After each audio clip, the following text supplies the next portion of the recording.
Los conceptos no reflejan el mundo, sino que están inmersos en un estado cambiante de cosas. Un concepto es un ladrillo. Puede emplearse para construir un juzgado a la razón o puede lanzarse por la ventana.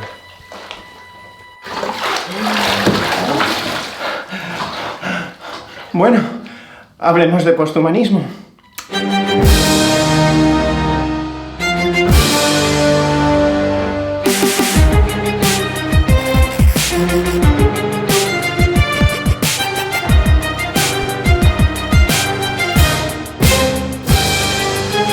Una de las grandes preguntas de la filosofía y de la antropología es ¿qué hace al ser humano el ser humano?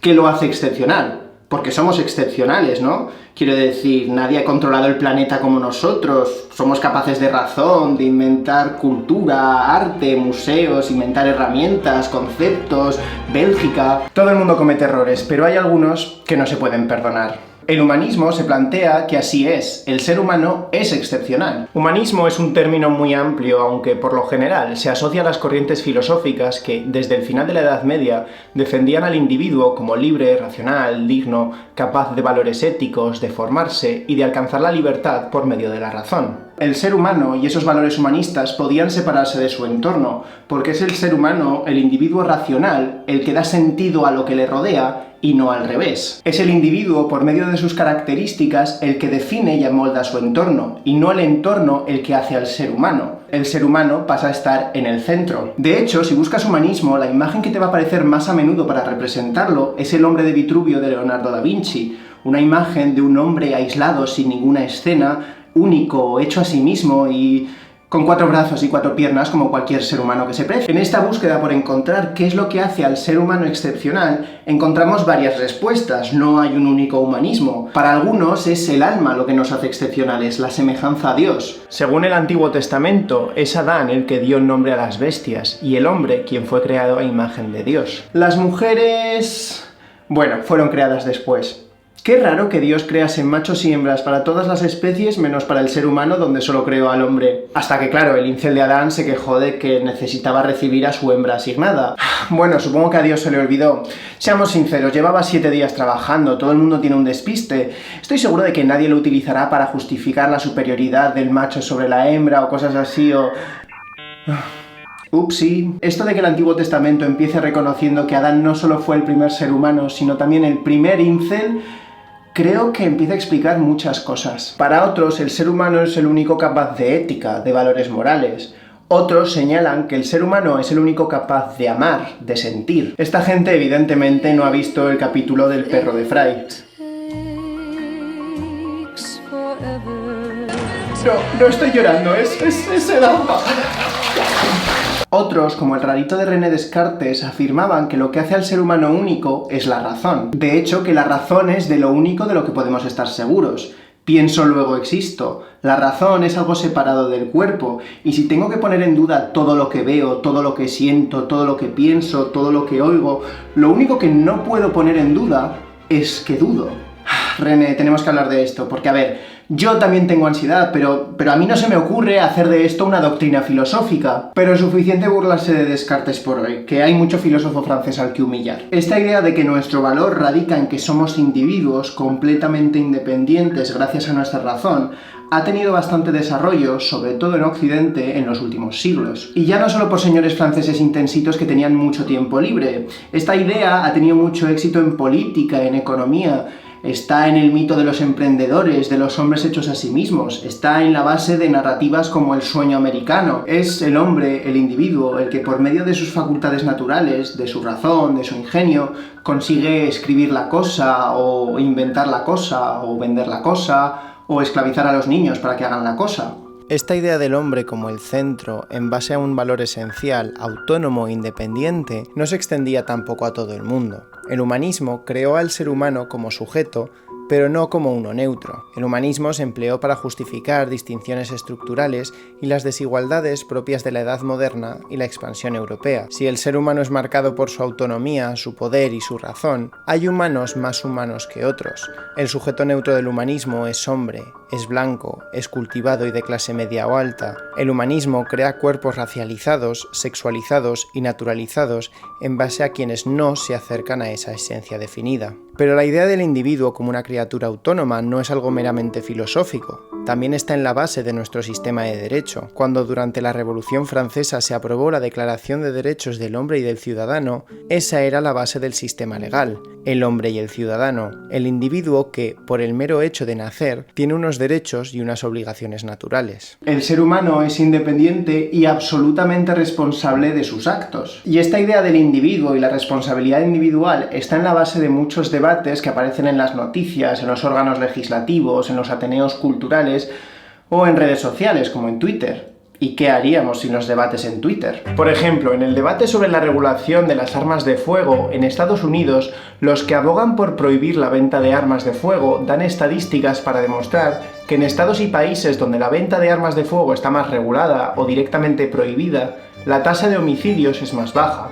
Y los que defienden que no se debería prohibir la venta de armas, las rechazan diciendo que no son las armas las que matan, sino la gente. Lo siento, no hablo school shooting.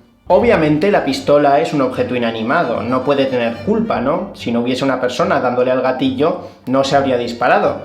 Pero por otra parte, si esa persona no hubiese tenido acceso a una pistola, puede que su crimen no hubiese tenido tantas víctimas. O puede que ni siquiera se hubiese dado un crimen. Así que ¿quién mata? ¿La persona o el arma? Ante esto, el posthumanismo tiene otra respuesta, y es que no podemos concebir lo humano sin el mundo material, animado e inanimado, que le rodea. Hay muchos posthumanismos, así que para este ejemplo voy a tomar el planteamiento de Donna Haraway en su manifiesto Cyborg. Haraway argumenta que siempre hemos sido cyborgs, parte humano, parte máquina. A lo mejor el autor del crimen no es el individuo o la pistola, sino una nueva creación, el individuo con pistola. Esto no quiere decir que el autor del tiroteo tenga una pistola implantada como si fuese el Inspector Gadget, sino que es el ser humano en relación con su entorno, en este caso una herramienta que potencia y limita algunas de sus capacidades, lo que crea ese efecto, en este caso, un tiroteo. La pistola no sería capaz de matar sin un ser humano que pulsase el gatillo, pero la persona no sería capaz de matar, al menos de esa forma, sin la pistola. Es en el momento que la persona empuña esa pistola que adquiere unas capacidades que antes no tenía. Es decir, que es la relación entre ambos elementos lo que crea la capacidad de ciertos efectos. Y es el conjunto humano con pistola el que adquiere unas cualidades concretas en ese momento. Normalmente intentamos definir el mundo que nos rodea a través de unas categorías esenciales con unos atributos que consideramos que todas las cosas bajo esa definición comparten. Para eso está la RAE o el diccionario Merriam-Webster. Normalmente estas definiciones se refieren a cosas como la forma, el material del que están hechos o su función. Por ejemplo, una bañera es, según la Wikipedia, un recipiente que sirve para bañarse. ¡Wow! Muy útil. Mira, lo buscaría en la web de la RAE, pero es que me niego a apoyar a una institución patriarcal y... Vale, es que su web es una pesadilla y no puedo lidiar con eso ahora mismo, la verdad. Tantos y tantos sillones de la academia y ninguno puede desarrollar una página web en condiciones. Vamos, Arturo, si alguien puede hacerlo, ese eres tú. O nos enseñaron diseño web en las trincheras en Flandes. Normalmente entendemos que una bañera sirve para eso, para bañarse. Pero una bañera no es solo una bañera, es también el agua, es el tapón del desagüe, son las sales de baño, son las velas aromáticas, es la copa de vino, la música de Enya... ¿Qué? Soy un personaje de Mujeres Desesperadas atrapado en el cuerpo de un doctorando. No me pidáis más. Desde luego, este no es el mismo baño que hace 5 minutos. Ahora sí que estamos hablando. Pero también el significado de la bañera está en relación a otras cosas, como el desarrollo de la fontanería doméstica o las ideas que tenemos sobre pautas de higiene personal o el precio del agua. En mi defensa voy a decir que se me ocurrió grabar la escena de la bañera hace meses, antes de que cierta youtuber a la que admiro muchísimo grabase una escena en una bañera que... ¿Cómo compites con eso? O sea, es que no hay color. Pero bueno, eso también deja en evidencia lo que quiero decir aquí, que no hay dos bañeras iguales. Algunos tenemos una bañera blanca y básica y otras pues tienen una bañera que francamente ya está en mi tablón de Pinterest. Incluso las bañeras que se producen de forma masiva en una fábrica tendrán diferencias minúsculas que no podamos apreciar y cuando se instalan de formas distintas, en casas distintas y se utilizan de formas distintas. Tampoco hay dos baños iguales, unos usan sales, otros usan jabón, ya sabéis, los dos géneros. Es exactamente como decía Heráclito de Éfeso. Todo fluye, nada permanece, ningún hombre puede bañarse 2 veces en la misma bath bomb. A todo esto, que se me olvida la bath bomb. Es un ritual de magia simpática. Dicen que si atraes cosas como lo que te gusta vendrá a ti. Así que... De hecho, esta bañera, no sé yo si ahora mismo caería bajo la definición que dan la Wikipedia o la RAE de lo que es una bañera. Porque el objetivo no es bañarme, es grabar un vídeo. Esta bañera adquiere otro significado, el de un plató o un set de rodaje, y lo hace porque está en relación con otros elementos, como la cámara, el micro, los focos. Por supuesto, la copa de vino sigue, soy un youtuber, no un salvaje. Y a su vez, mientras estoy grabando esto, el agua se va enfriando, el vapor de agua afecta al eco o a cómo se oye mi voz, o afecta al micro o a la cámara. A lo mejor no ha sido una buena idea esto de meter aparatos electrónicos en el baño. De hecho, esto es como la versión más triste de ruleta rusa que he visto, porque cada vez que me trabo o tengo que repetir una frase, voy notando cómo el agua se va enfriando y cómo cada vez estoy más incómodo y me trabo más y me incomodo más y cómo al final voy a acabar pillando un resfriado.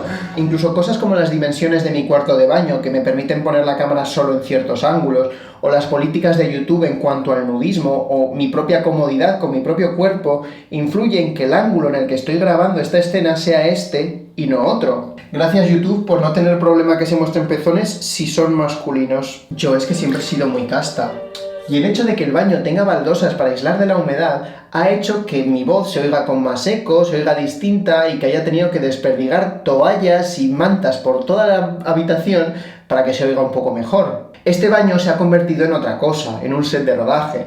Y como set de rodaje, las distintas partes, la cámara, los focos, la bañera, el vapor de agua, las baldosas, el vino, todas interactúan y se relacionan, se afectan continuamente para dar unas capacidades distintas al conjunto. Unas capacidades que no son estables necesariamente. Por ejemplo, no es estable el hecho de que va cambiando la iluminación continuamente porque no puedo tapar la ventana del baño. Pero bueno, siempre puedo decir que el hecho de que la iluminación esté cambiando todo el rato es un punto más para intentar ilustrar el mensaje de este vídeo. El posthumanismo defiende precisamente eso, que no hay una esencia en las cosas, sino que los significados, las capacidades, los atributos, todo eso existe en relación a otras cosas, a otros cuerpos y a otros seres, humanos, animales, vegetales y sí, también objetos. Hay muchas bañeras posibles que funcionan de maneras distintas, y el ser humano, al igual que esta bañera, también se crea en relación con su entorno físico, natural, animal y social. No podemos definirlo por una esencia, o dividir la mente y el cuerpo, o separar al ser humano de otros animales,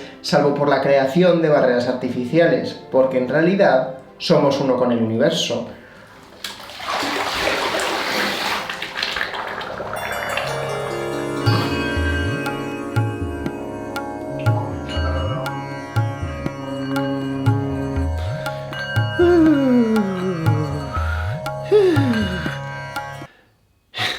Inspiramos y expiramos.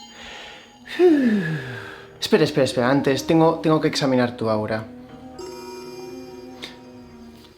Todo en orden. ¿Sabéis esos memes del horóscopo que dicen Escorpios decidiendo qué personalidad van a mostrar al mundo hoy? Si me comporto de forma distinta según el grupo de amigos con el que esté, ¿soy el mismo yo? ¿O es que acaso soy un falso porque estoy cambiando de personalidad? Francamente no lo sé, yo siempre me comporto igual, como un tremendo imbécil. Pero estamos obsesionados con que dentro de nosotros hay un algo, una esencia de lo que somos que es verdadera e incuestionable, que nos define. Somos individuos, no estamos hechos de parte, ni necesitamos hacernos en relación al mundo. Yo soy así y así seguiré. ¡Nunca cambiaré! ¡Que suene la música! Sé que el contexto de esta frase es otro, ¿vale? Creo que hoy no me hace falta enfadar a los gays. Sí, puede que cuando nacemos no tengamos toda la formación, pero a lo largo de nuestra vida somos nosotros. Crecer es descubrirse a uno mismo. No te preocupes que algún día llegarás a descubrir tu verdadero yo. En Occidente hemos definido a la persona como el individuo. Individuo viene del latín individus, que no se puede dividir. Es decir, que tenemos al individuo como la unidad mínima e indivisible de la sociedad. Un poco como el átomo, pero en el mundo social. Sí, ya sé que el átomo tiene partes y se puede dividir. Por favor, no necesito que nadie llame a la policía científica. Me estoy ganando muchos enemigos hoy. Pero el origen de la palabra átomo está en el griego a, que significa sin, y tomos, que significa sección. Es decir, que no se puede cortar o dividir. O eso dice la Wikipedia, no di griego antiguo en el colegio. Aprende etimología con Puto Miquel. Esto cuenta como divulgación, ¿verdad? En ambos casos estamos hablando de la unidad mínima a la que podemos reducir las cosas, una en el ámbito físico y otra en el ámbito social. Pero he ahí la cosa, al igual que hemos descubierto que el átomo se puede dividir, también hemos descubierto que el individuo no es tan indivisible. Estos memes señalando que nos comportamos de forma distinta según el grupo de amigos con el que estemos, no están diciendo algo tan raro. Es normal que mostremos una parte distinta de nosotros mismos a nuestros padres que a nuestros amigos, o la típica pregunta de si lo que hacemos es poner una fachada. ¿Es el youtuber realmente detrás de la cámara como se comporta delante de la cámara? Pues quiero pensar que no, ningún youtuber tendría amigos. Pero no es tanto que estés mostrando una parte distinta de ti en un grupo de amigos o en otro, como que en estos grupos la forma en la que te comportas es distinta. En realidad sigues actuando, sigues siendo y haciendo cosas. No estás negando una parte de ti, estás afirmando una parte, porque la única forma de ser es en relación con el mundo. Incluso cuando estamos a solas en casa, en realidad nos estamos relacionando con nuestro entorno físico, con las cosas que tenemos y la gente que las ha hecho, con la compañía de la luz o los ruidos de la calle o con los recuerdos de otra gente. Y dependiendo con quién o con qué estemos interactuando, la información que damos y que recibimos, lo que somos será una cosa u otra. Somos seres relacionales y lo que nos define es la capacidad de afectar y de ser afectados. La autonomía de la afectación como una fuerza virtual que se actualiza siempre a través de nuestros lazos relacionales. La antropóloga Marilyn Strathern, al estudiar el concepto de persona en las sociedades tradicionales de Melanesia, se encontró con que no había una distinción entre el individuo y la sociedad, que no existe el concepto del individuo como una entidad irreductible. En el estudio de las sociedades melanesias, Strathern habla de lo que llama el dividuo. El individuo es único e indivisible, pero el dividuo es divisible, porque está continuamente creándose y formándose en función de sus relaciones y sus vínculos con los otros. Somos múltiples y necesariamente inacabados, porque siempre estamos relacionándonos con otros, con nuestra familia, con nuestros amigos, con nuestros superiores, o incluso con personas desconocidas con las que nos cruzamos por la calle y que nos perciben. Esto es lo que implica tener presencia corpórea. Por mucho que nos duela, no todos podemos ser espíritus del bosque correteando al ritmo de música etérea, pero también nos relacionamos con el entorno y con entidades no humanas, con mascotas, con bichos, con la temperatura, con el medio físico que nos rodea en general, y también con instituciones como el banco, la escuela, la compañía de la luz. Es a través de estas relaciones de distinto tipo e intensidad que creamos una idea de persona, de quiénes somos, más que a través de alguna identidad prefigurada y absolutamente coherente. De hecho, las personas a menudo se construyen como el lugar plural y compuesto de las relaciones que las construyen. Esperar que seamos autocreados y absolutamente coherentes es una fantasía. No somos coherentes, ni hacia afuera ni hacia adentro. Yo al menos no lo soy. Yo soy el primero que le dice a las amigas que dejen de hablar con el ex, que se merecen algo mejor, que no necesitan a nadie salvo a sí mismas. Pero luego cuando me habla el primer cacho de mierda... Sí, puede que tengas un amigo que está súper iluminado, que hace yoga todas las mañanas, que siempre tiene buenos consejos para los demás y que los sigue él mismo y que nunca tiene nada malo que decir de nadie. Pero créeme, ese amigo necesita que le des un abrazo y que le digas que se tranquilice. Puede que decir que no somos coherentes suene como una acusación, claro. Pero en verdad estas incoherencias entre las distintas partes son importantes, porque es en estas incoherencias donde podemos descubrir los puntos de fuga para crear o para cambiar, para entender cómo nos afecta el mundo y cómo le afectamos, cómo nos relacionamos con él. Vale, antes de empezar con la siguiente parte necesito que nos relajemos. Inspiremos hondo porque vamos a hablar de Deleuze. Abrimos el chakra interior y expiramos.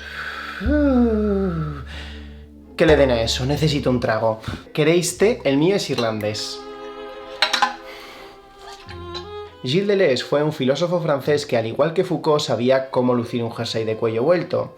Hay mucho concepto deleuziano incomprensible, pero vamos a ceñirnos a lo fundamental, porque si algo le gustaba a Deleuze era definir conceptos oscuros y enrevesados utilizando otros conceptos aún más oscuros y enrevesados. Aunque creedme, lo peor de Deleuze, como suele pasar con cualquier filósofo francés de los 60 y 70, no es tanto el filósofo en sí, sino su club de fans. Sobre todo si son académicos. Tú ves una americana con un jersey de cuello vuelto y te das la vuelta y huyes, ¿me entiendes? Corres, tomas un Uber, un taxi, el Camino de Santiago, me da igual, pero huye. Huye hasta que el sonido de esto más que una pregunta es un comentario no sea sino un rumor lejano. Deleuze es conocido como el filósofo de la diferencia, y una de sus mayores contribuciones fue su lectura de Nietzsche para explorar el concepto de la diferencia pura, la diferencia como afirmación. A ver, normalmente pensamos en la diferencia como en la comparación entre dos cosas y la negación de lo que es el otro. Una taza no es una bañera porque no tiene ciertos rasgos, aunque ambos pueden servir para contener líquido y aunque tanto esta taza como mi bañera están hechas de cerámica, no puedo sumergirme en una taza para bañarme, y una bañera no tiene un asa para que pueda agarrarla y beber de ella. Mierda. Esto no es una bañera porque no tiene los rasgos necesarios para ser una bañera. Ceci n'est pas un baignoire. Y todas las tazas, aunque pueden tener diferencias entre sí, consideramos que son lo mismo porque tienen unos atributos que se acercan a la idea de lo que definimos como taza. Bien, frente a esto, Deleuze dice que no, que debemos pensar en la diferencia pura. La diferencia pura no es la diferencia como negación. Esto no es una bañera porque no tiene X, sino una afirmación, un deseo de afirmarse. La diferencia tiene valor en sí mismo, desde una molécula repeliendo a otra hasta alguien intentando llegar a fin de mes. Algo es diferente a otro algo en su afirmación de que existe, de afirmarse en su diferencia. Pero para que sea afirmativa, esta diferencia no tiene que ser forzada a adecuarse a una representación, a una definición. Es decir, esto no consiste en decir, no soy como las otras chicas, porque ahí estás viendo la diferencia como la negación de una idea, de la representación abstracta de lo que son las otras chicas. No, en su lugar es más como decir, esta soy yo, asustada y decidida. Una especie en extinción tan real como la vida, y esta soy. No, sí, el sueño de Morfeo son los grandes poetas de nuestra generación. Simplemente no se puede competir con los grupos de pop de la cornisa cantábrica de los años 2000. Ahora, esta afirmación de decir, esta soy yo, en realidad es múltiple, porque recordemos que no está solo la fuerza del individuo, sino muchas fuerzas que se afectan unas a otras, que se relacionan unas con otras y que intentan afirmarse por sí mismas. El tú de decir, esta soy yo, es el resultado de muchas fuerzas y flujos que te recorren, que se afectan unas a otras, que trabajan juntas o que se contradicen una y otra vez. Así que esta afirmación es un proceso constante y cambiante. Y así seguiré. ¡Nunca cambiaré! Esta eres tú, Jazz Mama, Jazz God, Jazz Queen, dilo. Incluso si nos vamos a algo no material y nos ponemos a hablar de ideas, nos vamos a encontrar con lo mismo. Vamos a hacer un ejercicio práctico. Venga, este vídeo es interactivo. Bueno, no, pero vamos a pretender que lo es por un momento. Venga, os voy a pedir algo muy fácil, ¿vale? Y es que os imaginéis una taza, la que queráis. ¿Listos? Me siento como Dora la Exploradora. ¿Quién sabe si me estaréis haciendo caso o no? Pero bueno, yo tengo que pretender que sí. El caso es que cada persona viendo este vídeo se habrá creado en su cabeza una imagen distinta de una taza. Y si volvéis a ver este vídeo mañana, probablemente os imaginaréis una taza distinta. Y si volvéis a verlo otra vez, pues será otra distinta. Y si le recomendáis este vídeo a vuestros amigos, pues ellos se harán otra imagen distinta. Es así como se hacía lo de la llamada a la acción, ¿no? Mira, mamá, soy un youtuber de verdad. No os olvidéis de darle a la campanita. Y estas distintas tazas, cada una tendrá distintas capacidades, distintos atributos. Unas servirán mejor para conservar el calor, otras conjuntarán mejor con la decoración, o algunas tendrán asa o no, o estarán hechas de otros materiales, o puede que desafíen la propia definición del término. Incluso puede que os hayáis imaginado una taza de esas que dicen no me habléis hasta que no haya tomado mi café de la mañana y no os preocupéis, no os voy a juzgar. Digamos que somos como un disco rayado repitiéndonos y afirmándonos constantemente, solo que en cada rayadura pues la nota que emitimos es un poco distinta. Y es en estas diferencias y en estos cambios donde descubrimos algo más. Esta taza no es la misma ahora que mañana, ni es la misma cuando está en la repisa que cuando tiene té y estoy utilizándola para beber de ella. Joder. Interactúa con distintos elementos, con el agua hirviendo o con la cal porque el agua no está depurada, o puede que le dé un golpe que le deje una marca casi microscópica. Sí, puede que veamos esta taza como un todo íntegro formado por partículas de arcilla que están en una situación estable y que, bueno, luego el agua o el té pues son cosas más volátiles. Pero todas estas cosas, estos flujos, se mueven solo que a distintas intensidades. Puede que una montaña cambie a un ritmo demasiado lento como para que nosotros lo percibamos, pero si esperamos lo suficiente veremos que sí, cambia. Y si espero lo suficiente, podré beberme este té sin quemarme. El cambio no es algo que o se da o no se da, se está dando continuamente, solo que a distintas intensidades. Estas fuerzas, estos flujos, están continuamente afirmándose, configurándose a partir de procesos, a partir de repetir esa diferencia. Es decir, que las cosas siempre están en movimiento y en cambio, afirmándose y no como cosas o esencias estables. Y además, en Occidente al menos, tendemos a crear estas definiciones en base a la función. Una taza es un recipiente del que puedo beber y un banco es... Un momento. Por fin. Un banco es una superficie lisa, con o sin respaldo, en la que se pueden sentar dos o más personas. ¡Wow! La RAE está que lo peta. Pero un banco puede asociarse a tantas otras cosas dependiendo de dónde esté o dependiendo del contexto en el que se use o se produzca. Puede ser un sitio donde se sienten dos o más personas o puede ser un sitio donde se tumbe a alguien. Siempre y cuando el ayuntamiento no decida poner mobiliario urbano a prueba de personas sin hogar. Por ejemplo, en las casas de la alta burguesía victoriana se colocaban bancos austeros e intencionalmente incómodos en el lobby de entrada para que los mensajeros, carteros, agentes o vendedores que llegaran a la casa tuvieran que esperar sentados en ellos, en unos bancos que pretendían ser incómodos. De esta forma, el banco dejaba claro cuál era la posición social de los visitantes y cuál la de los dueños de la casa. Estos bancos no eran simplemente un reflejo de las ideas victorianas de clase impuestas desde arriba. El propio banco también era lo que construía ese mismo estatus. Cuando te tenías que sentar en ese banco con la espalda curva a esperar que el dueño de la casa se dignase a recibirte, ese mismo banco, con ese corte, con esa madera dura, era lo que construía, junto con otras tantas partes, la idea de inferioridad social. No es hasta que entendemos el contexto de este banco, cómo se produce, dónde se coloca, en qué parte de la casa, con qué tipo de madera se hace, cómo se decora o en este caso no se decora o el contexto social de la época, que realmente entendemos qué era ese banco, cómo se relacionaba con las otras partes y por qué es distinto de otras superficies lisas con o sin respaldo.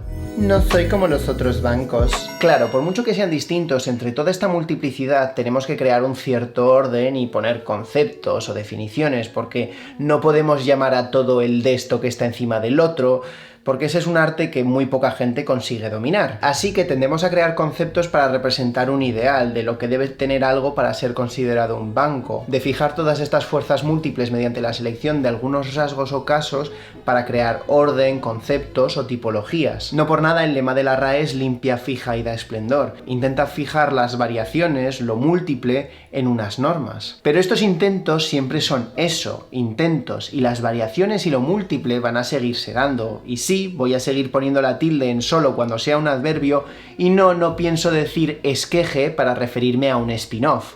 ¿Quién me iba a decir que iba a utilizar un vídeo sobre teoría posthumanista para descargar todas mis frustraciones con la RAE? Aprendemos cada día. Esto es lo que Deleuze llama máquinas molares. Por ejemplo, definimos una especie animal como si todo individuo de esa especie fuese a ser igual.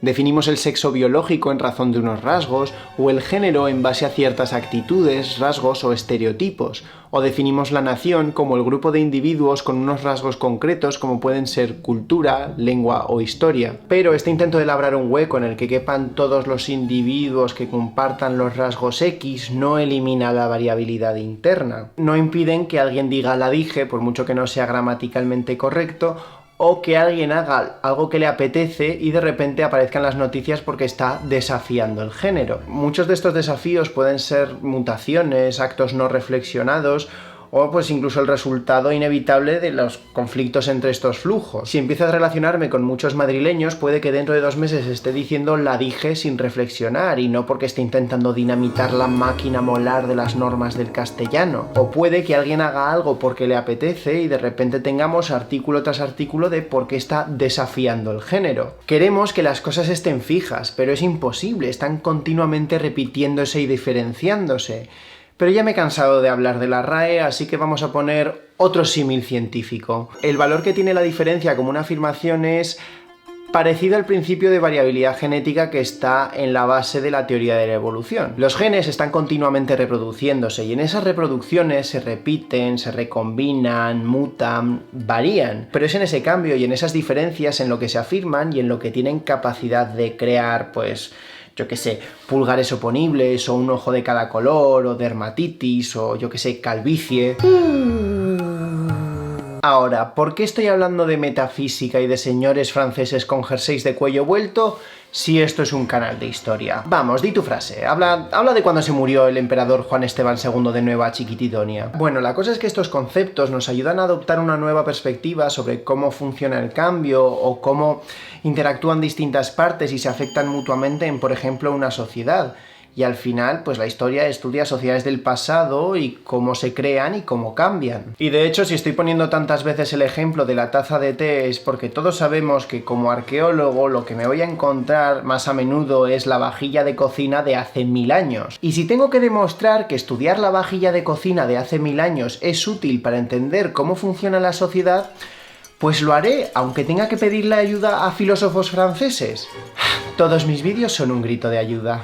Haz un vídeo con el marco teórico de tu tesis, dijeron. Será divertido, dijeron. Ahora, la cosa es que cuando miramos al pasado nos encontramos diversidad y cambio por todas partes.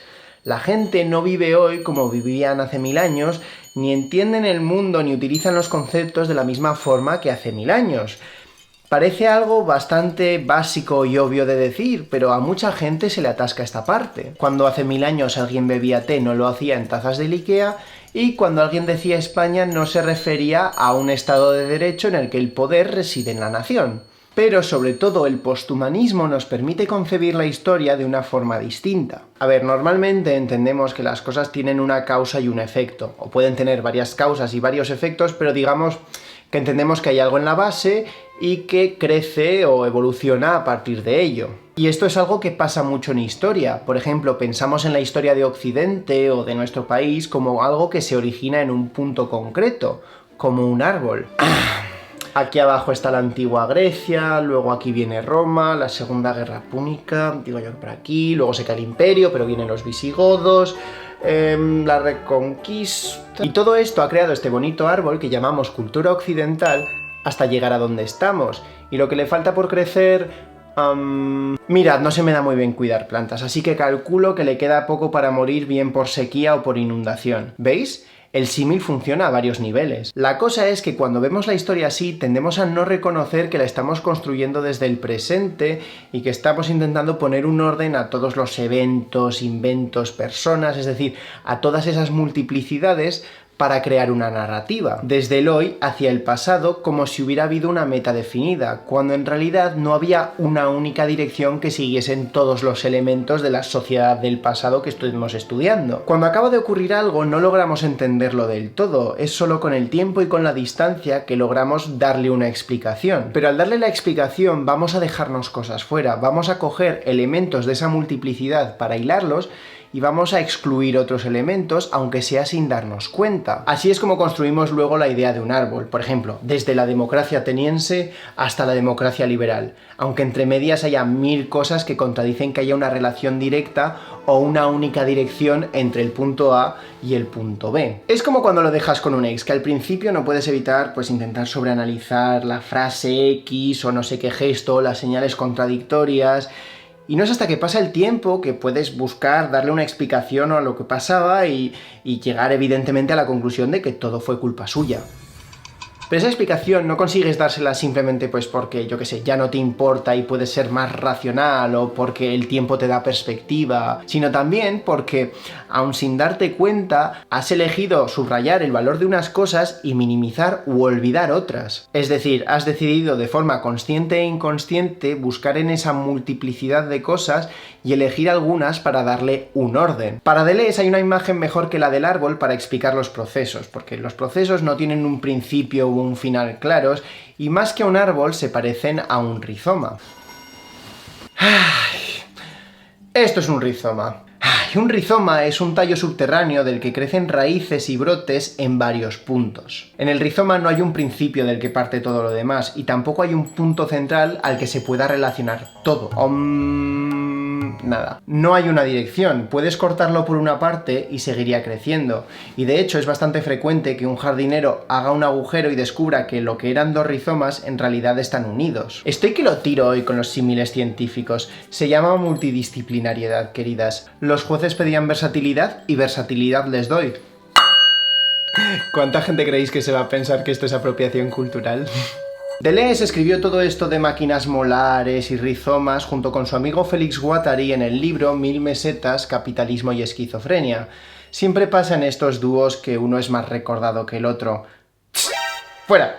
Deleuze y Guattari escribieron este libro también de forma rizomática. La intención es que no hay un inicio o un final claro, que puedes abrirlo por donde sea y empezar a leer, para explorar los términos a tu propio ritmo, como una lectura creativa o un libro de Elige tu propia aventura. Y sí, me doy cuenta de lo pretencioso que suena decir frases como voy a escribir mi libro de forma rizomática. Kim, hay gente que está muriendo. Esto es lo que ser un académico francés con demasiado tiempo libre te hace. Escribir libros de manera rizomática. Pero en mi experiencia personal lo consiguieron, porque da igual que empieces por la página 1 que por la página 185, que la cara que se te queda mientras intentas entender cómo devenir un cuerpo sin órganos es la misma. En fin, si tengo que seguir hablando en estos términos, voy a necesitar algo que me relaje. Bueno, pues necesitaré sacar la artillería pesada. ¡Ay, mira lo que me estás obligando a hacer, Deleuze! Ahora esto es un canal de manualidades. Supongo que el punto de cruz también es rizomático, no tiene un principio ni un fin claros, el hilo es la línea de fuga y la aguja es la máquina molar que le intenta dar un orden... En fin, no nos vamos a meter en todos los términos de este tocho de libro, pero otro de los conceptos presentados por Deleuze y Guattari en 1000 mesetas es el del agenciamiento o el agencement. Me siento sucio cada vez que digo algo en francés. Agencement.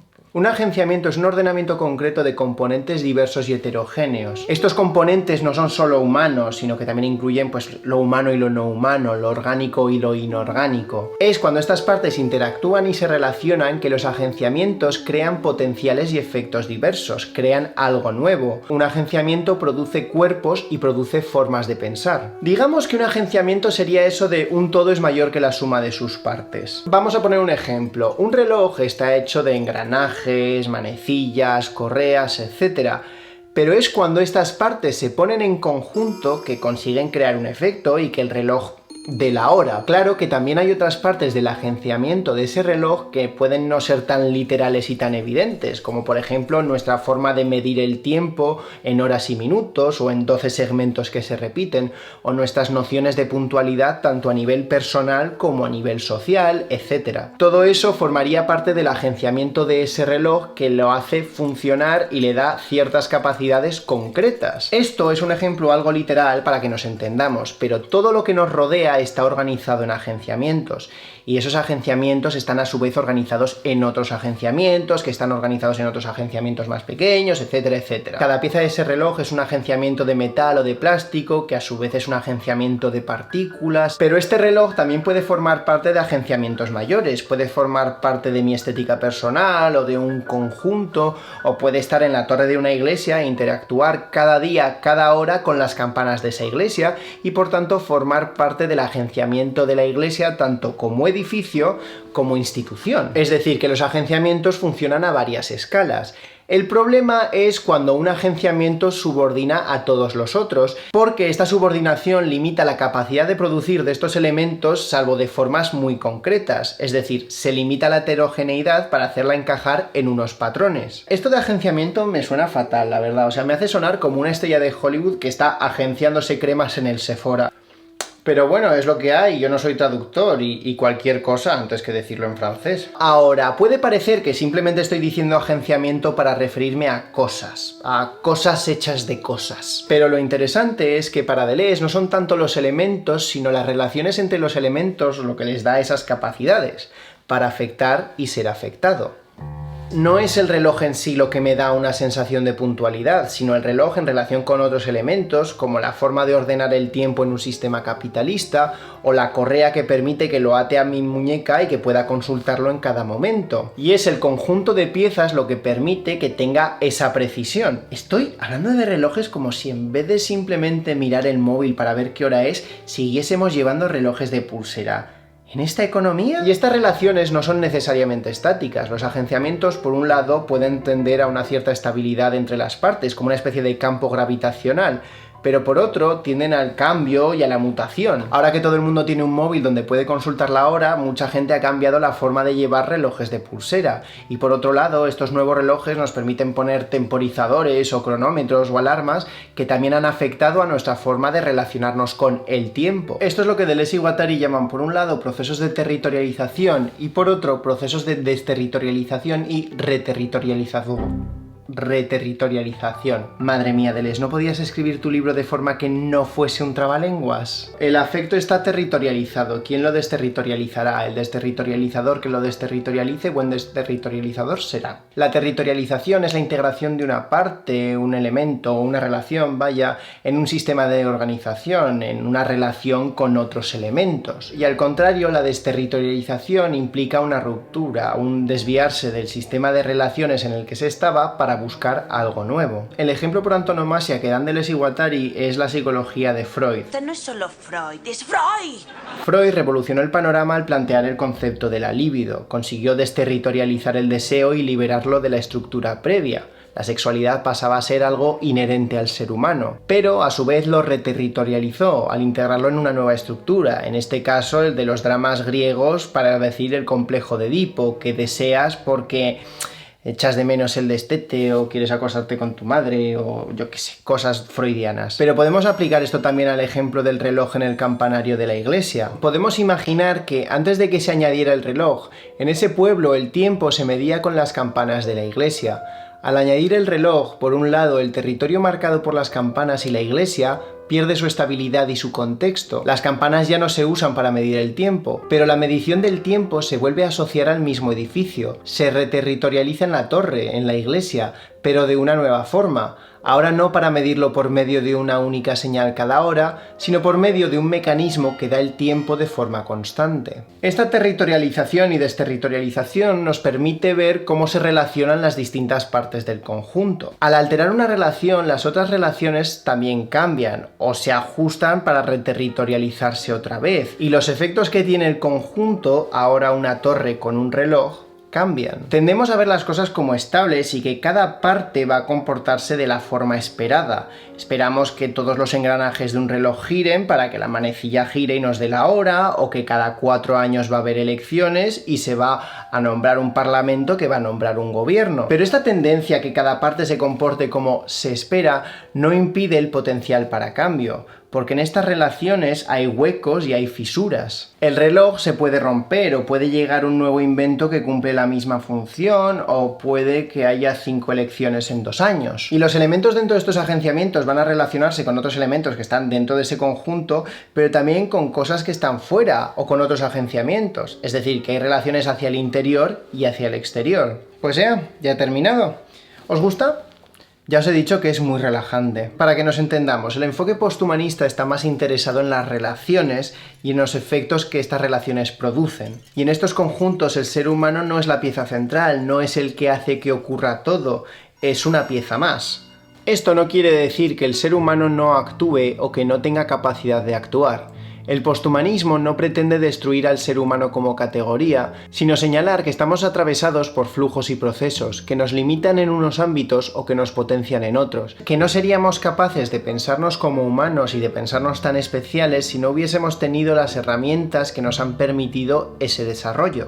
Es decir, siempre hemos sido cyborgs. Si definimos al cyborg como un organismo que aumenta sus capacidades o adquiere cualidades sobrehumanas por medio de partes o prótesis tecnológicas que se retroalimentan, realmente ese siempre ha sido el caso para lo que llamamos Homo sapiens. Desde los arcos y flechas hasta los coches y los cohetes, hemos podido hacer cosas que iban más allá de las capacidades orgánicas de nuestros cuerpos. Nuestra interacción con el entorno siempre ha sido a través de aparatos, de artefactos, que transforman el mundo, pero también a nosotros mismos. Hemos construido gran parte de nuestra identidad como personas sobre la base de que somos los únicos con un lenguaje, o somos los únicos con cultura, o la idea sobre todo también de una historia, y una historia común. Pero es únicamente a través del mundo material que hemos podido dejar cosas por escrito, pasarlas a otras generaciones que han creado esa historia, con identidades, formas de gobierno, eventos, guerras, etc. Primero en tablas de arcilla o tallado en roca, y escribir en tablas de arcilla también condicionaba qué información se podía registrar o cómo.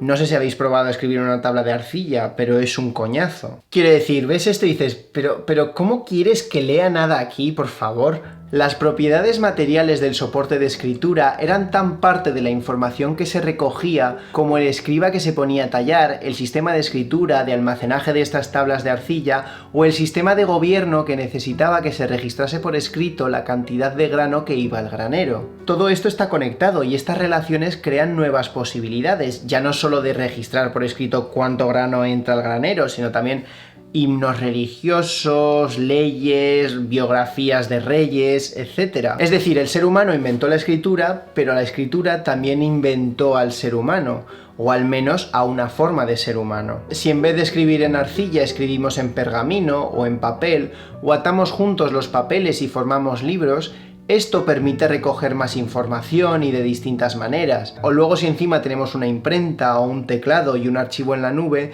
pues todo esto cambia la información que se puede almacenar y cómo nos relacionamos con ella. No es que una de estas cosas sea mejor que la otra, sino que cada una de estas formas, en relación con otros tantos elementos, ha permitido que el ser humano hiciese distintas cosas, desde registrar cuánto grano entra al granero hasta escribir novelas, crónicas o larguísimos y entretenidísimos libros de filosofía. ¿Veis cómo estábamos mejor con las tablas de arcilla? Return to Monkey. Es decir, si hemos podido crear una idea de historia en la que el ser humano es algo excepcional o heredero de unos valores concretos, es solo porque hemos podido registrarla por escrito y transmitirla a través de herramientas y técnicas que no son humanas, que vienen de la naturaleza, pero que hemos elegido poner como apartadas de nosotros, de una manera totalmente artificial y forzada. Estas herramientas han condicionado cómo se han desarrollado y plasmado estas ideas. Muchas sociedades reconocían o reconocen ese valor en lo material o en el entorno, y aunque nosotros lo catalogamos como inanimado, hay sociedades animistas que consideran que los objetos pueden tener espíritus, o que hay espíritus que viven en los árboles o en los ríos. Es decir, aunque sí distinguen que un hombre no es un río o no es igual que un perro, no ven una diferencia en esencia entre lo humano y lo no humano, sino una misma fuerza vital. Por ejemplo, grupos maorí de Nueva Zelanda han luchado para que el gobierno reconozca como personas algunos ríos o montañas,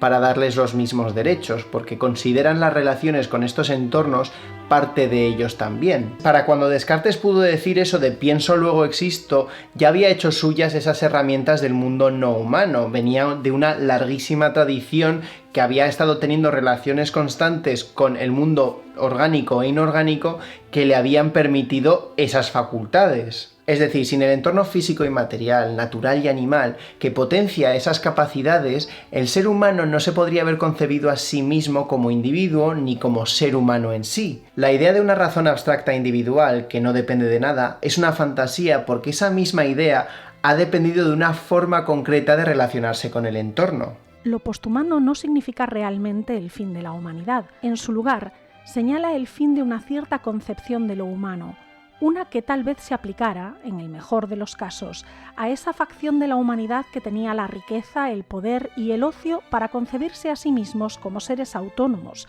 ejerciendo su poder a través de su agencia individual y elección. Lo que es letal no es lo posthumano en sí, sino insertar lo posthumano en una visión liberal y humanista del yo. Sabéis, en Occidente nos encanta la idea del hombre hecho a sí mismo, nos encanta pensar que Elon Musk empezó en un garaje o que Daddy Jeff Bezos nos va a llevar en un cohete al espacio exterior como si fuésemos Yasmín cantando un mundo ideal, pero realmente somos el resultado de innumerables relaciones entre flujos con fuerzas que a menudo escapan de nuestro control. Bueno, al menos Bezos sí que reconoció eso de que quienes pagaron su viaje en cohete fueron los trabajadores de Amazon. I want to thank every Amazon employee and every Amazon customer because you guys paid for all this. Un momento, ¿no se supone que debería ser Bezos el que pagase a sus empleados y no los empleados los que pagan a Bezos? No tiene sentido, no lo entiendo. Al menos se ve que ha mejorado su cosplay del Lex Luthor, la verdad. Pero la mayor prueba de que el individualismo y el excepcionalismo humano son una fantasía es que, aunque nos cueste admitirlo, somos bastante predecibles. Estas relaciones con el entorno, estos flujos, nos han permitido crear patrones y modelos de comportamiento, patrones que miden no solo cómo nos comportamos en la actualidad, sino también cómo vamos a comportarnos o cómo deberíamos comportarnos. Si hay algo que han demostrado los algoritmos o las bases de datos masivas es que nuestros comportamientos como seres humanos son predecibles y sobre todo que se pueden dirigir.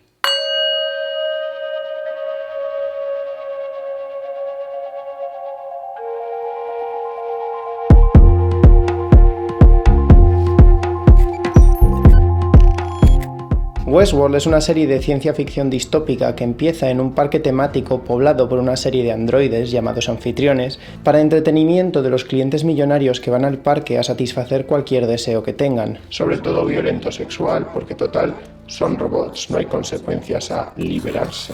Los androides están programados de forma que parecen hiperrealistas, con vidas y recuerdos que creen reales pero que repiten en ciclos. Pero estos ciclos se adaptan a cualquier tipo de interacción que tengan con los visitantes dentro de su historia. Durante la serie, algunos de estos androides adquieren una consciencia que les hace cuestionar su propia realidad, lo que les permite escapar de estos ciclos programados. En las 2 primeras temporadas, la serie explora temas como la naturaleza de la consciencia humana o el libre albedrío. Pero en la 3ª temporada la serie se desarrolla en el mundo real. En esta temporada se descubre que la empresa que gestiona el parque en realidad es una fachada de una empresa con una poderosa inteligencia artificial que ha acumulado datos de todas las personas del planeta durante generaciones, hasta el punto que puede planear los futuros de la gente. Este sistema de inteligencia artificial recibe el nombre de Rehoboam en referencia al rey bíblico de Israel, hijo del rey Salomón. Los humanos reales son controlados por este sistema de una forma muy parecida a como lo eran los androides en el parque, con ciclos predecibles en los que el sistema calcula los futuros posibles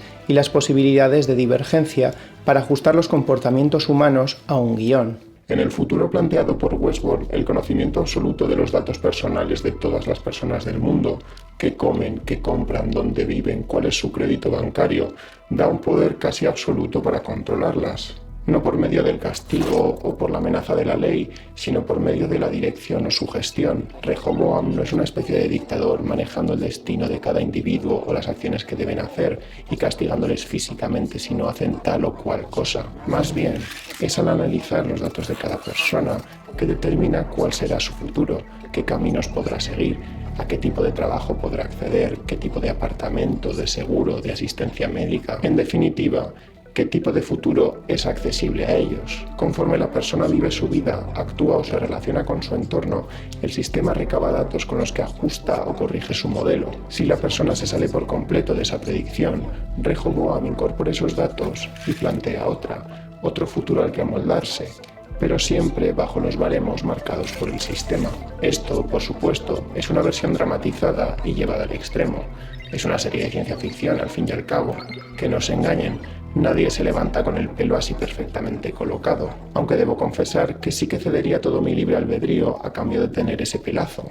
Pero aunque es una exageración y una versión dramatizada, no está totalmente alejado de algo que ya vemos hoy en día, la recopilación masiva de datos e información personal para influir en nuestro comportamiento. Esto es la base de lo que la socióloga Shoshana Zuboff llama el capitalismo de vigilancia, un sistema basado en la mercantilización y venta de datos para el beneficio de empresas privadas. No por nada, las compañías de extracción de datos son algunas de las más lucrativas del mundo hoy en día. Google o Facebook recaban datos de cada interacción que el usuario tiene con su entorno, no solo en qué páginas web hace clic, también el tiempo de uso, localización, emails. La fuerza vital del usuario se convierte en una mina de información que, por medio del análisis de datos de los algoritmos, el sistema intenta continuamente territorializar y capitalizar, ya sea colocando al usuario en una categoría de gastos o haciendo anuncios dirigidos al usuario basados en predicciones sobre sus intereses o comportamientos. Pero por supuesto que quiero comprar una camiseta con el estandarte del Imperio Bizantino. ¿Unos leggings con la cara de Nicolas Cage? ¿Un chupete para adultos? Es como si me hubieran leído el pensamiento.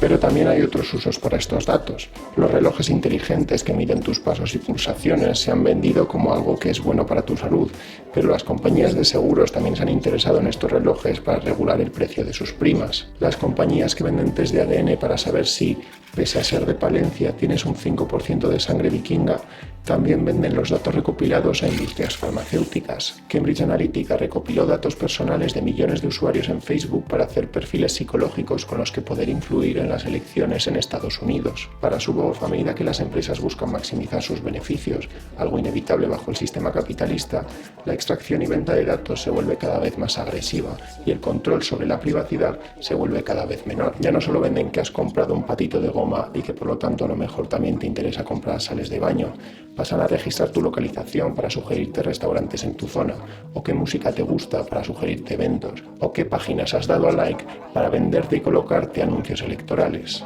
Las verdaderas preguntas aquí se refieren al hecho de que nuestras vidas se presentan como datos de comportamiento, que la ignorancia es una condición de esta omnipresente interpretación, que el derecho a decidir desaparece incluso antes de que uno sepa que hay una decisión que tomar, que hay consecuencias de esta disminución de derechos que no podemos ver ni predecir. Estamos hechos de relaciones con nuestro entorno social y material que condicionan nuestras capacidades para afectar al mundo, pero la diferencia es que vivimos en un mundo en el que cada vez más estas relaciones pueden registrarse, medirse y analizarse para luego venderse. Por eso una de las mercancías más valiosas del siglo XXI son los datos, nuestra información personal. Por eso Google es una de las empresas que más ha crecido en las últimas 2 décadas.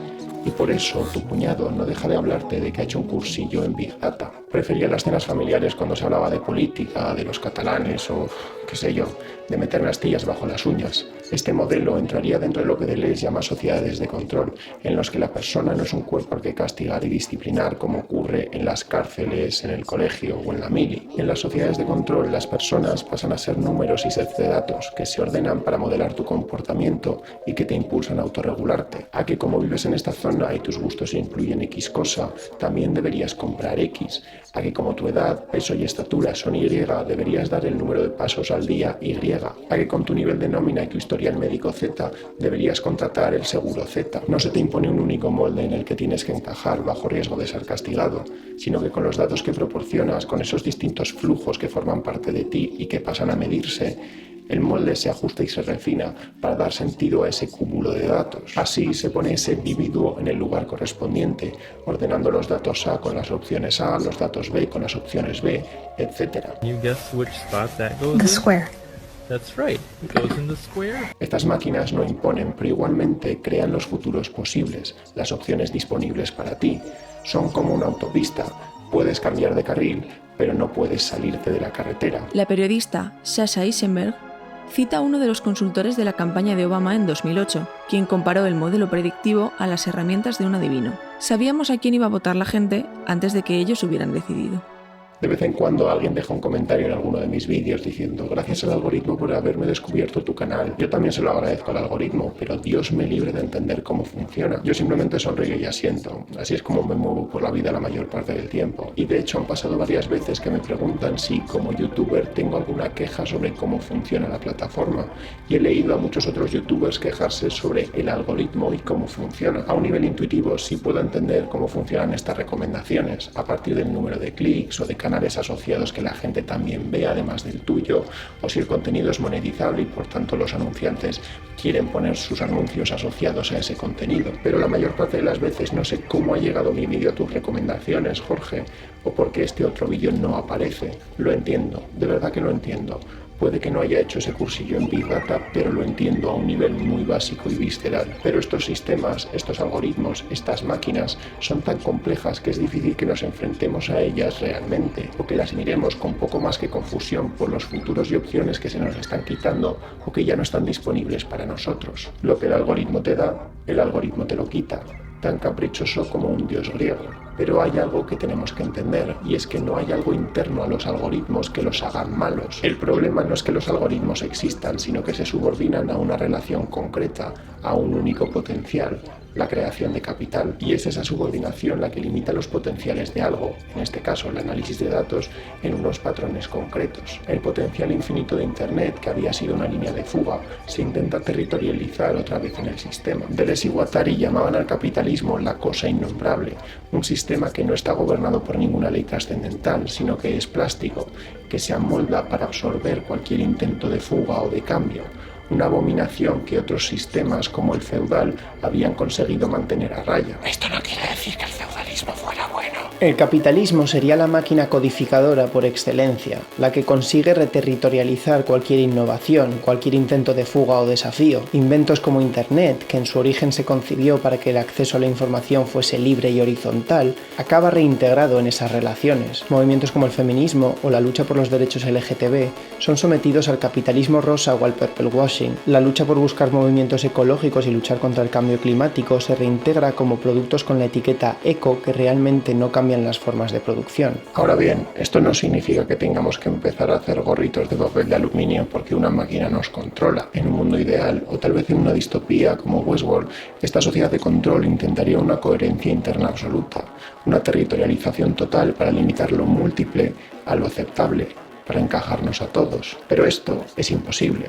No tenemos una libertad pura, pero tampoco estamos absolutamente determinados. Cylinder. The circle. I think that goes in The circle. the square hole.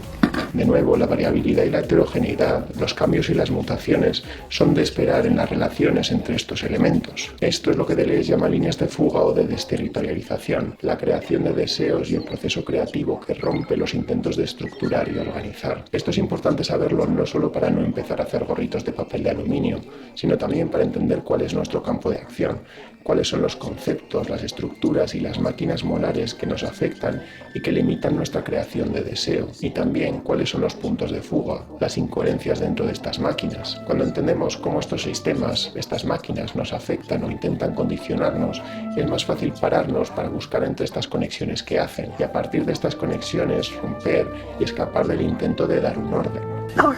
It goes in the square hole. Pero vamos a volver a hablar de historia. Cargando programa Return to Monkey.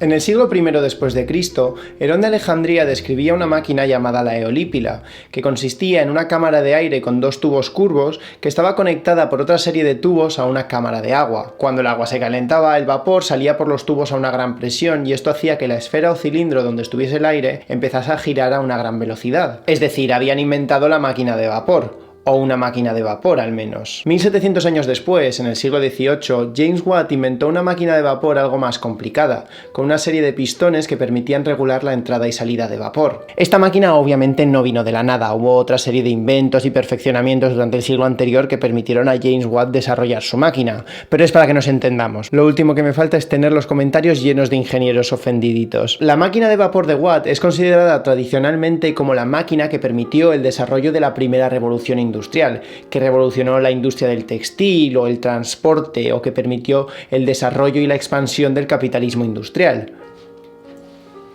Y mientras, la máquina de vapor de Herón de Alejandría no fue más que un entretenimiento, una curiosidad que observar en su época. Habían descubierto cómo emplear el mismo principio físico, pero ese descubrimiento en la antigüedad no llevó a nadie a intentar entender por qué la máquina funcionaba como funcionaba o qué otro tipo de funciones se le podían dar, qué engranajes, pistones o artilugios se le podían añadir para darle funciones en otros ámbitos. La eolípila se quedó como una curiosidad más, un juguete con el que entretener a las visitas o a los visitantes del templo. Filosóficamente Básicamente esto es lo que llamamos un clásico ejemplo de Chad vs Virgin o Swole Dog vs Chimps, de Chad máquina de vapor de Watt vs de Virgin eolípila de Herón. Ahora, ha habido bastante gente que ha intentado buscar alguna explicación para entender por qué una máquina de vapor dio lugar a una revolución industrial, mientras que la otra se quedó en una anécdota o no tuvo un uso práctico hasta 1500 años después. Una de las causas que se propone es que en la antigüedad la base del sistema económico era la esclavitud, por lo que no existía el incentivo para buscar aumentar la productividad que sí existía en la Inglaterra de la Edad Moderna,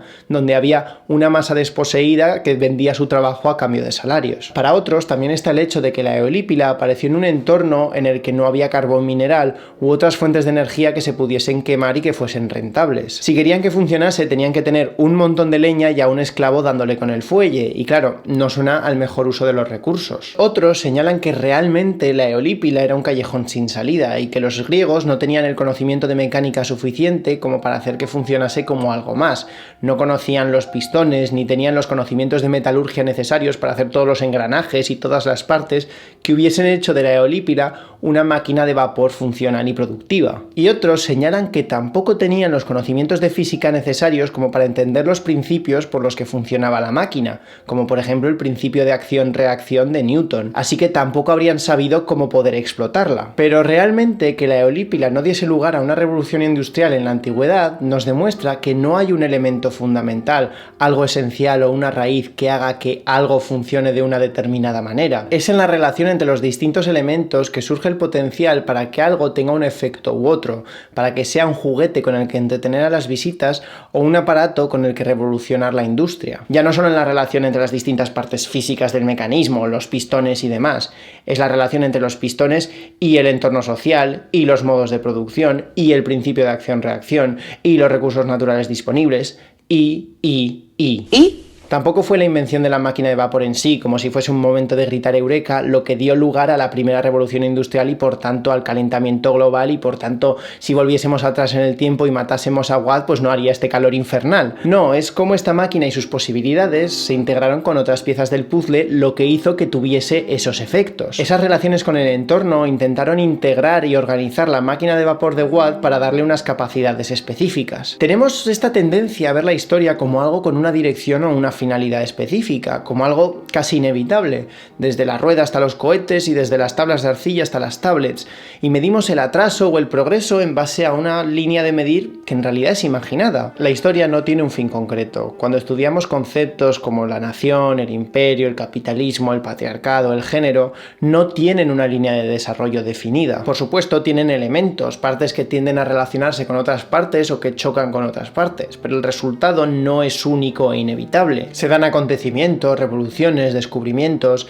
y el resultado, cuando se da o se resuelve, genera líneas de fuga, otras posibilidades, que se pueden integrar con los elementos ya presentes o no. La Revolución Francesa tuvo su terror, su guillotina, pero también su contrarrevolución, su intento de volver a un orden. Pero claro, toda esta charla de flujos, de multiplicidades, de líneas de fuga, pues marea. ¿A partir de cuántas menciones a que necesito un trago tenemos que pedir ayuda? Bueno, no pasa nada. Así que sí, tendemos a buscar formas de codificar todo este enjambre de elementos, de multiplicidades y de flujos para fijarlas y darles algo de estabilidad, una idea de sentido, para llamarlo nación o género o lo que sea. Pero estos conceptos se crean con posterioridad y pretenden dar una idea de estabilidad o de esencia, de una idea abstracta y presuntamente objetiva con la que podemos comparar para ver si algo se aproxima a ello o no. La belleza es esto, lo moral es esto, la idea de progreso se mide por esto. El valor radica, sin embargo, en aceptar el huir antes que vivir quieta e hipócritamente en falsos refugios. Los valores, las morales, las patrias, las religiones y esas certezas privadas que nuestra vanidad y nuestra complacencia nos otorgan generosamente son otras tantas estancias engañosas que el mundo habilita para los que piensan mantenerse así de pie y en descanso entre las cosas estables. Si buscamos una esencia de lo que es ser mujer, ser gay, ser español, ser lo que sea, vamos a tender a ver la estabilidad y no tanto el cambio, o vamos a medir el cambio en función de una cualidad que definimos desde una posición concreta, pero que decidimos aplicar a todo. Deleuze nos invita Deleuze nos invita a romper la línea de las cosas estables. Cuando ponemos el enfoque en las relaciones y en los procesos, en esos flujos entre las cosas o sus contradicciones, es cuando mejor vamos a poder entender el cambio, cómo se da, cómo se ha dado y sobre todo, cómo podemos crearlo.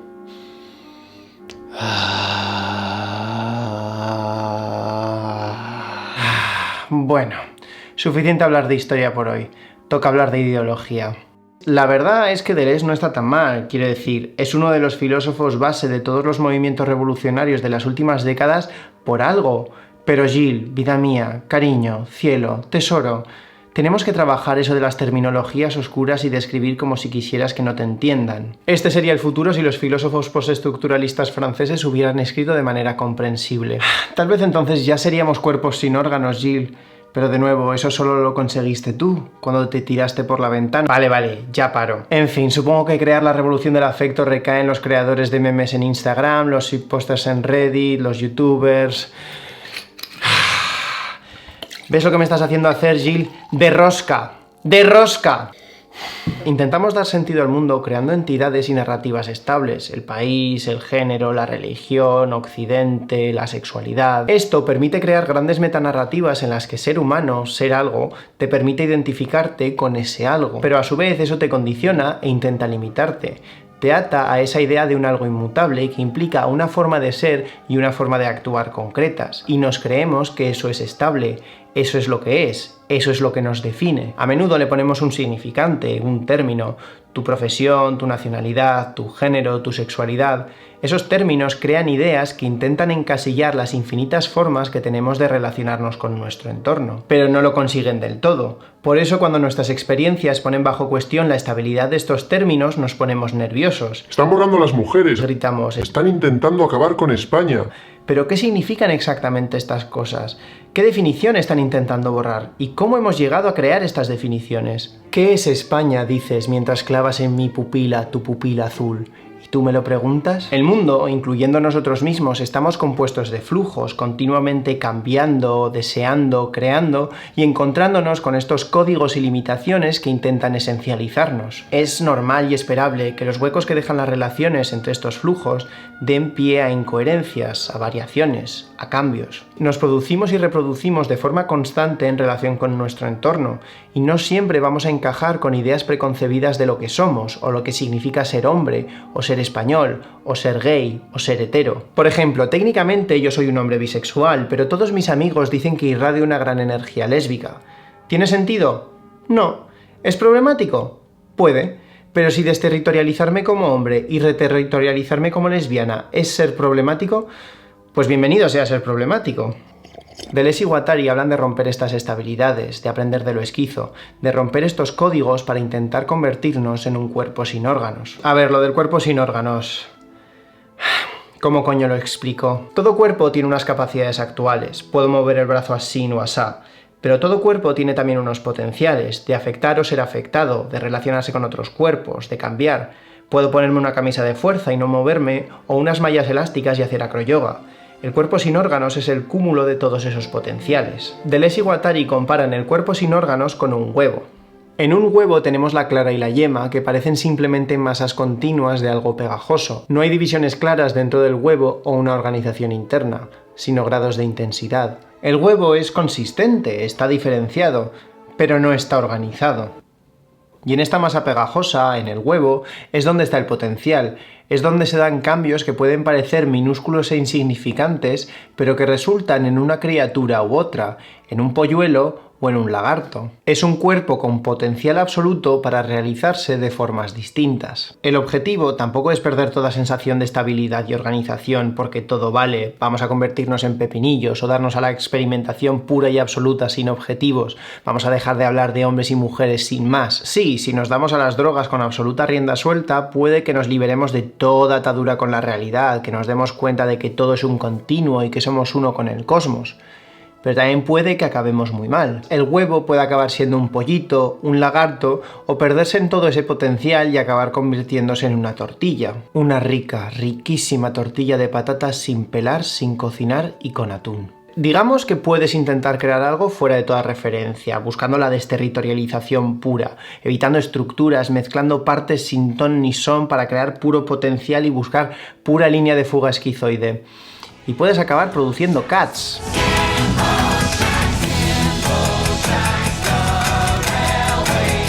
Evidentemente, la mejor película jamás hecha y un claro ejemplo de cuerpos sin órganos, todo flujos libres y salvajes, algo tan precioso de ver como terrible.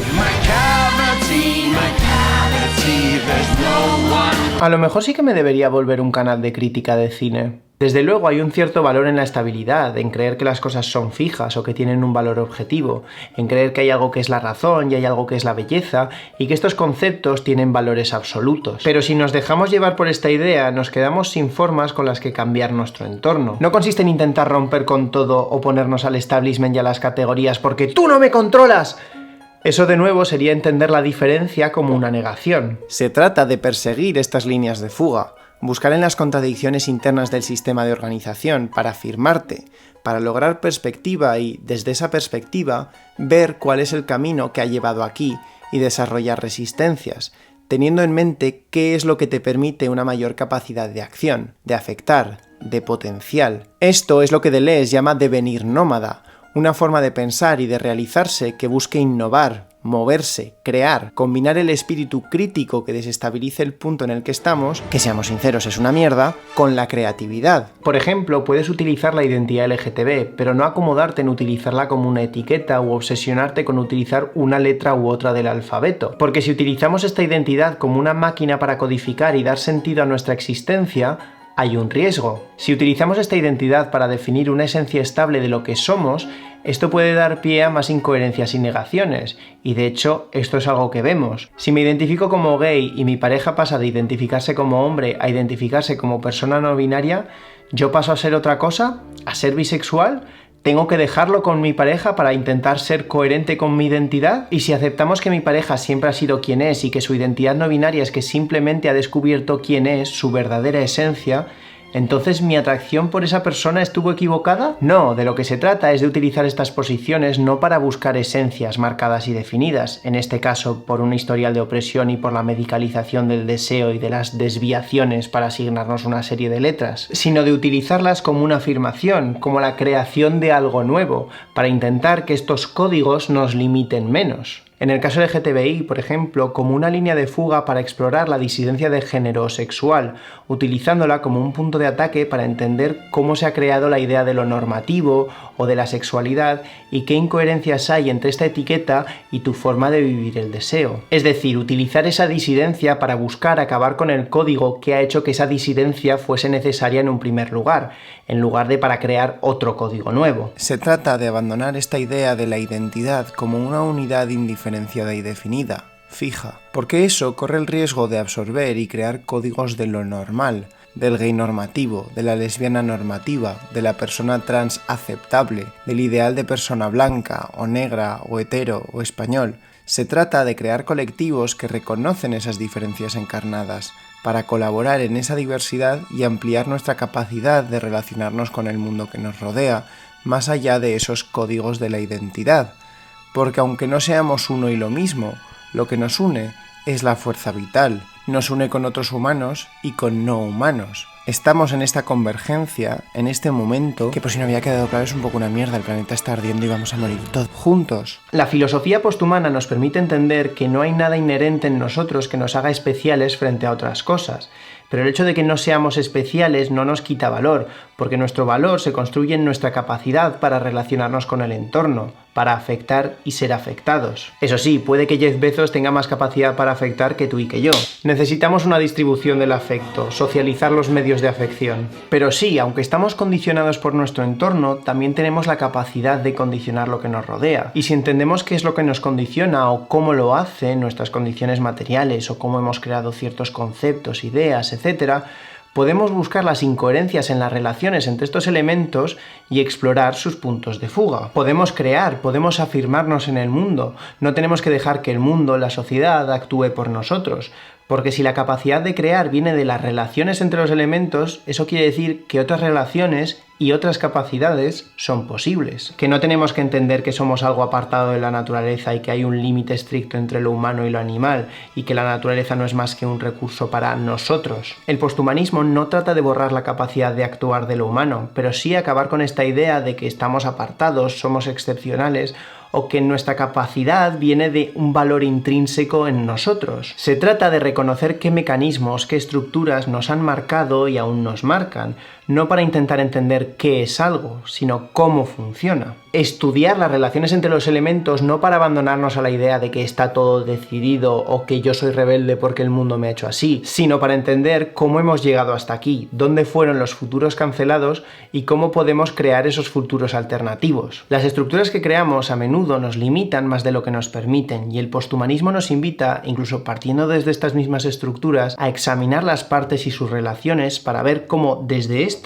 a lo mejor podemos crear nuevas formas de relacionarnos entre nosotros y con nuestro entorno. Nos motiva a intentar desestabilizar estas máquinas molares que intentan ordenar nuestro deseo, nuestra capacidad de acción o nuestra forma de entendernos, para poder ver cómo hemos sido marcados y cómo podemos desmarcarnos, y acto seguido cómo responsabilizarnos. Y esto de responsabilizarnos es muy importante, porque a menudo nos quedamos en la fase de no puedo hacer nada porque el mundo me ha jodido y el planeta se va a la mierda y bueno, mira, al menos ganó la Olimpiada de la Opresión. Pero esa es la cosa, también tenemos la capacidad de afectar a nuestro entorno. Sí, puede que nuestro campo de acción esté mucho más limitado y tenga bastantes más obstáculos que el del señor, que literalmente es una fusión entre el Lex Luthor y el tejano rico de los Simpson. Pero tampoco nos quitemos méritos. Así que rechaza los mecanismos de control, rechaza el abrazarte a una identidad y afírmate. No porque tú no eres como las otras chicas, sino porque tú eres tu propia chica. Esta eres tú, asustada y decidida. Bueno, el tú que se crea continuamente en su relación con el entorno, pero me has entendido. Así que explora, libérate, bebe de una bañera, conviértete en un cuerpo sin órganos. Bueno, supongo que esta es una forma tan digna como cualquier otra de terminar un vídeo. Al menos la proteína es buena para el pelo. Cuerpo sin órganos conseguido. Voy a lavarme.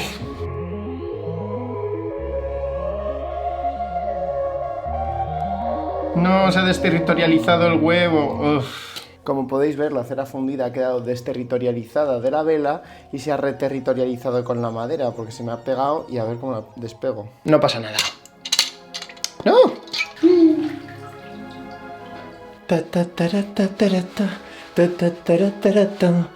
Línea de fuga.